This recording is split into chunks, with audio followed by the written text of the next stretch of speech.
Hey everyone, Josh with Royal Treatment Fly Shop here. Tonight we're going to tie one of my favorite little stonefly nymphs. It's on a jig hook. It's called the Rib Roast.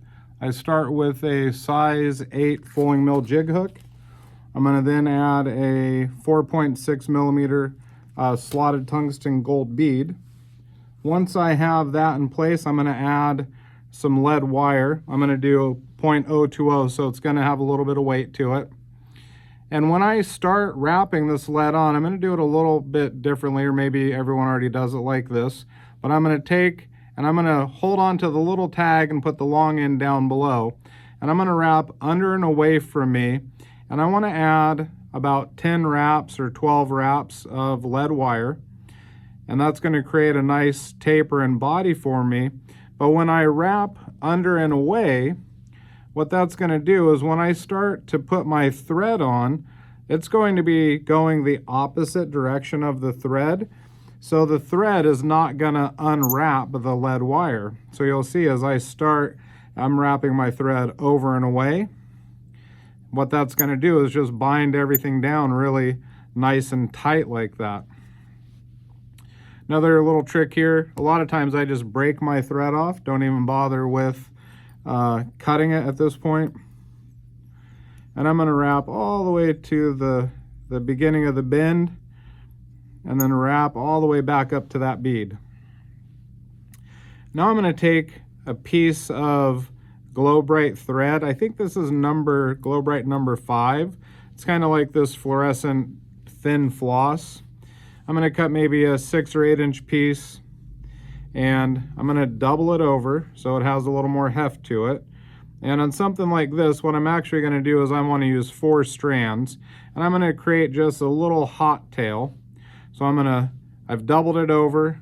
Now I'm going to lock it into the thread and basically double it over one more time. So now I have 4 strands, and then I'm going to lock that down on top, running it all the way to my thread lock-in point.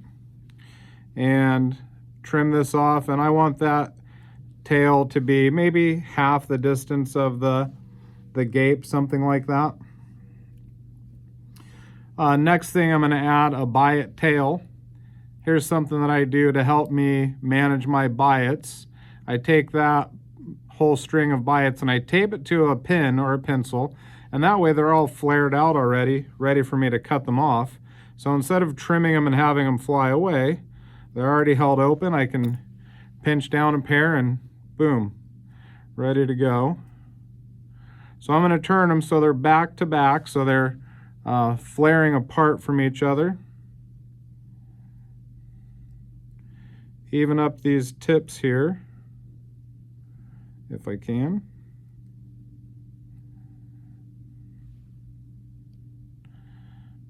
And the way that I like to lock these on is I'm going to kind of set them right on top so they kind of fall over the edge, and they're going to get a little flare out going there.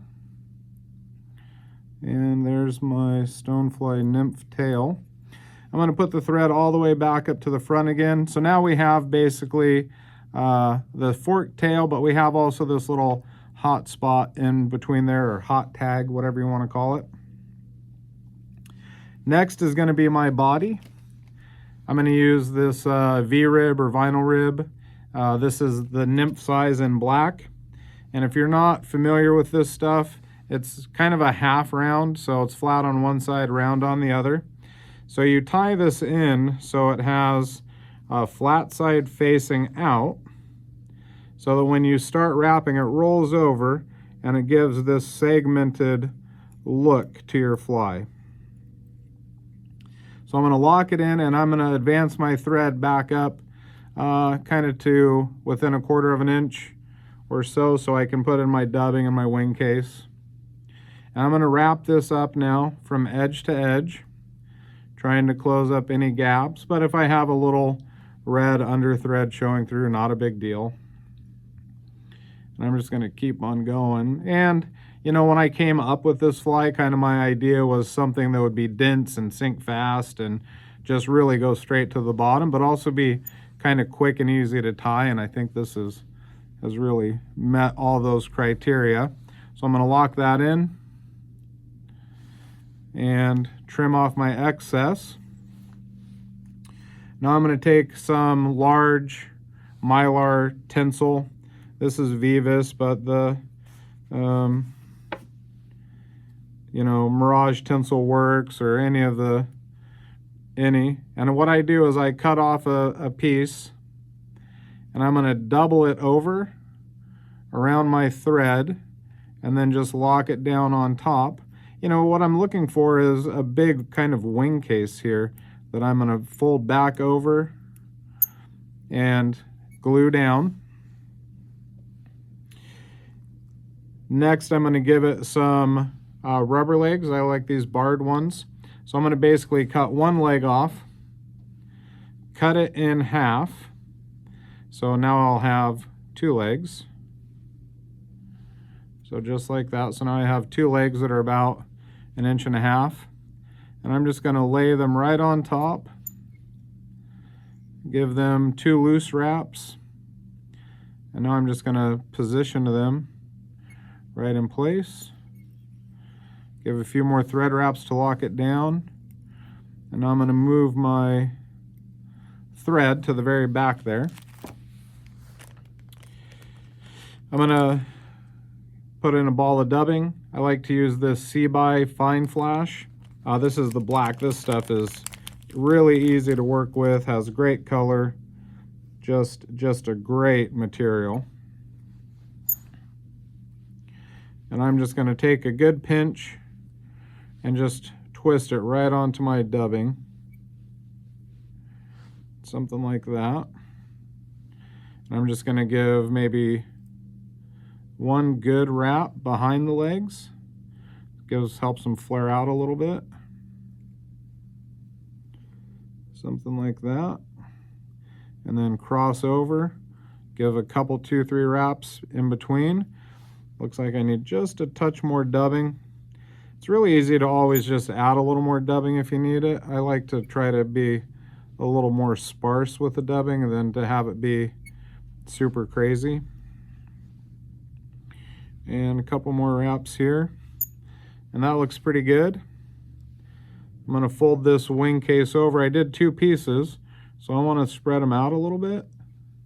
So it's actually a little bigger, brighter wing case. Something like that.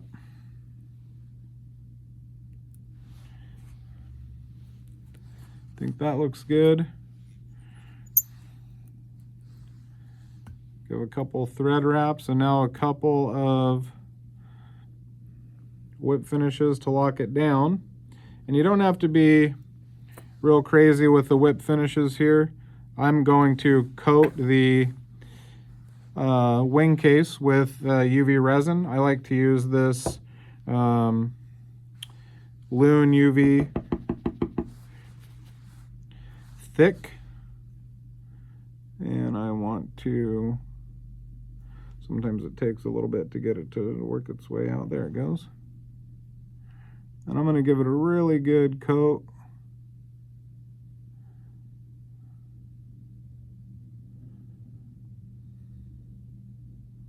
Just like that. And you can see we're going to let it cure here for a second.